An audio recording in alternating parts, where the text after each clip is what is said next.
Assalamualaikum warahmatullahi wabarakatuh. Waalaikumsalam Waalaikumsalam warahmatullahi warahmatullahi wabarakatuh. Baiklah, di sini kami dari kelompok 10 ingin mempresentasikan halaman 22-23 yang dimana tentang pertanyaan-pertanyaan tersebut.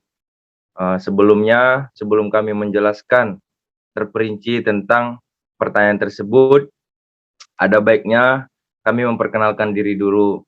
Baiklah, saya sebagai moderator, nama saya Zaifatur Rojia Rahab, NIM 19.24286, dan yang selanjutnya teman saya.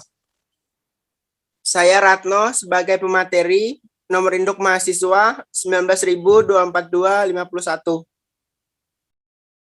Selanjutnya nama saya Vita Hapsari, NIM 19.24277 sebagai pemateri. Selanjutnya saya Taura Taufik dengan NIM 19.24259 sebagai pemateri. Selanjutnya saya Revina Damayanti dengan NIM 19.24269 sebagai pemateri. Itulah tadi perkenalan dari kami. Dan untuk yang pertama, yang menjelaskan bagian pertama, dipersilahkan. Pertanyaan yang pertama itu kan manusia adalah ciptaan Tuhan yang paling sempurna. Jelaskan hal tersebut. Jadi manusia itu merupakan makhluk ciptaan Tuhan yang paling sempurna karena dilengkapi dengan akal, perasaan, dan kehendak. Akal itu merupakan sebuah alat berpikir di mana itu sebagai sumber ilmu pengetahuan dan teknologi. Kemudian dengan adanya akal, manusia itu mampu menilai mana yang benar dan mana yang salah. Kemudian perasaan merupakan alat untuk merasakan dan menyatakan keindahan. Terus kemudian itu adanya kehendak. Kehendak itu merupakan sebuah menyatakan suatu pilihan. Jadi manusia itu berhak untuk menentukan pilihannya. Seperti itu. Dan yang selanjutnya dipersilakan untuk menjelaskan bagian kedua. Untuk bagian kedua, membahas tentang perasaan yang merupakan daya rasa jasmani dan daya rasa rohani. Jelaskan apa yang dimaksud dengan daya rasa jasmani dan rohani tersebut, dan jelaskan pada beberapa contoh daya rasa rohani. Perasaan merupakan sumber daya rasa jasmani dan rohani. Daya rasa jasmani berkenaan dengan tubuh, di mana dapat dirasakan dengan 5 panca indera, seperti rasa, citra, sentuhan, sensasi, dan hal lainnya. Sedangkan, daya rasa rohani berkenaan dengan moral, di mana hanya dapat dirasakan oleh perasaan dan pikiran manusia, dan daya rasa rohani hanya ada pada manusia, tidak ada pada makhluk lainnya. Contoh daya rasa rohani sebagai berikut. Yang pertama, daya rasa intelektual. Daya rasa intelektual berkenaan dengan pengetahuan. Manusia bisa merasa senang, bahagia, puas apabila ia dapat mengetahui sesuatu. Sebaliknya, manusia merasa susah, tersiksa, kesal, dan kecewa jika tidak berhasil mengetahui sesuatu. Yang kedua, daya rasa estetis, berkenaan dengan seni. Manusia merasa senang, bahagia, dan puas apabila dapat melihat, mendengar, dan merasakan sesuatu yang indah. Sebaliknya, manusia merasa sengsara, kesal, dan bosan apabila melihat, mendengar, dan merasakan sesuatu yang jelek. Contoh yang ketiga, yaitu daya rasa estetis yang berkenaan dengan kebaikan. Daya rasa etis yang berkenaan dengan kebaikan. Manusia merasa senang, bahagia, dan puas apabila dapat memilih sesuatu yang baik. Sebaliknya, manusia merasa sengsara, menyesal, kecewa, dan benci apabila melakukan sesuatu yang buruk atau jahat. Contoh yang keempat, daya rasa sosial, berkenaan dengan kelompok masyarakat atau korps atau kesatuan. Manusia ikut merasakan kehidupan orang lain. Apabila ada seseorang di lingkungannya berhasil, dia ikut senang. Apabila ada orang yang gagal atau mendapat musibah, maka dia ikut sedih. Contoh yang kelima, yaitu daya rasa religius, berkenaan dengan agama. Manusia merasa bahagia dan tentram jiwanya apabila ia mendekatkan diri atau bertakwa kepada Tuhan Yang Maha Esa. Sebaliknya, manusia merasa gelisah, frustasi dalam hidupnya jika menjauhkan diri atau lupa kepada Tuhannya. Seperti itu. Itulah tadi presentasi dari teman saya. Dan selanjutnya akan dilanjutkan presentasi yang selanjutnya. Selanjutnya, pembahasan mengenai ajaran eksistensialisme dari Soren Kierkegaard yang berkaitan dengan manusia.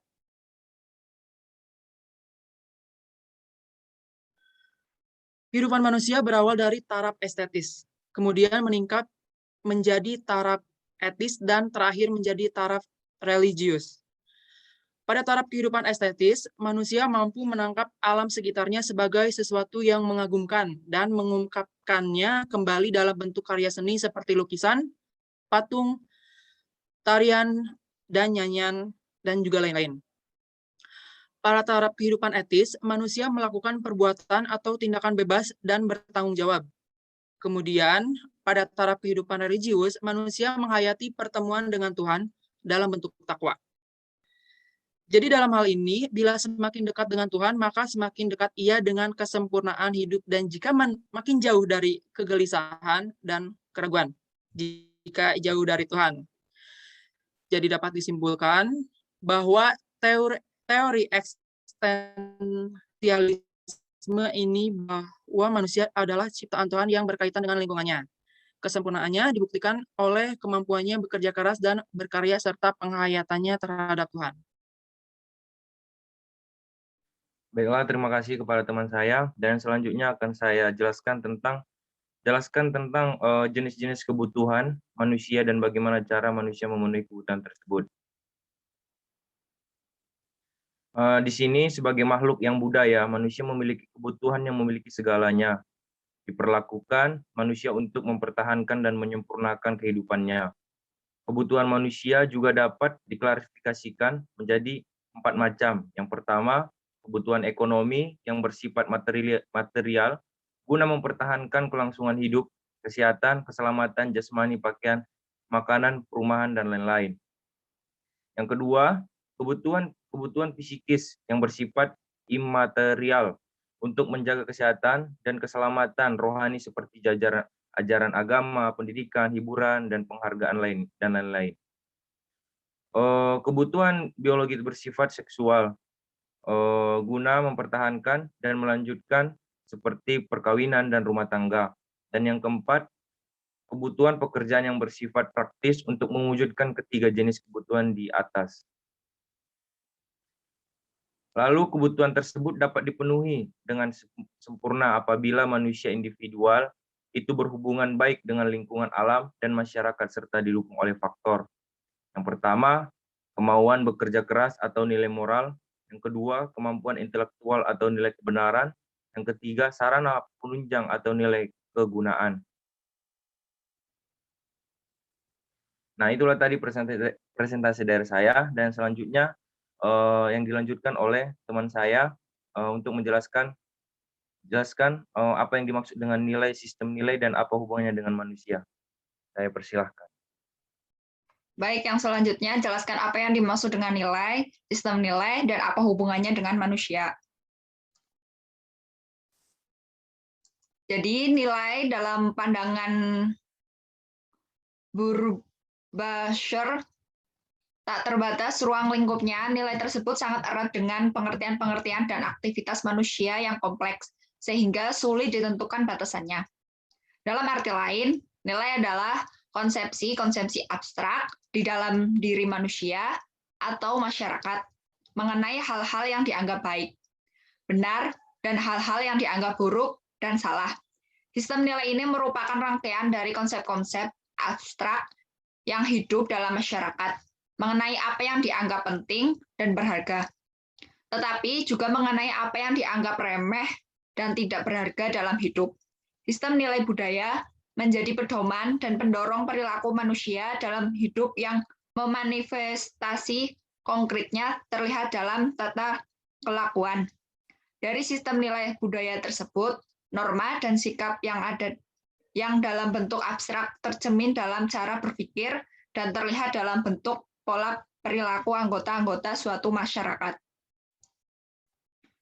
Kedudukan nilai dalam setiap kebudayaan sangatlah penting, maka pemahaman tentang sistem nilai budaya dan orientasi nilai budaya sangat penting dalam konteks pemahaman perilaku suatu masyarakat dan sistem pendidikan yang digunakan untuk menyampaikan sistem perilaku dan produk budaya yang dijiwai oleh sistem nilai masyarakat yang bersangkutan. Semua manusia dalam hidupnya dinilai atau akan melakukan sesuatu karena nilai. Nilai mana yang akan dipegang tergantung kepada tingkat pengertian akan nilai tersebut. Misalnya, seseorang yang telah melakukan kesalahan, kemudian ia melakukan pengakuan dosa atas perbuatan salahnya, dan dalam pengakuannya itu ia benar-benar menggambarkan suatu kesalahan atau dosa. Seperti itu. Baiklah, terima kasih. Dan yang terakhir, kami persilahkan. Selanjutnya, apa yang saudara ketahui tentang hak-hak manusia? Jelaskan secara rinci tentang hak manusia tersebut. Secara etimologi, hak asasi manusia itu diartikan sebagai hak dasar atau hak pokok seperti hak hidup dan hak mendapatkan perlindungan. Sedangkan secara terminologi, terdapat berbagai pendapat para pakar hukum maupun legislator tergantung perspektif masing-masing mengartikan HAM. Menurut Theo Jubers, terdapat dua macam hak asasi manusia. Yang pertama, hak manusia.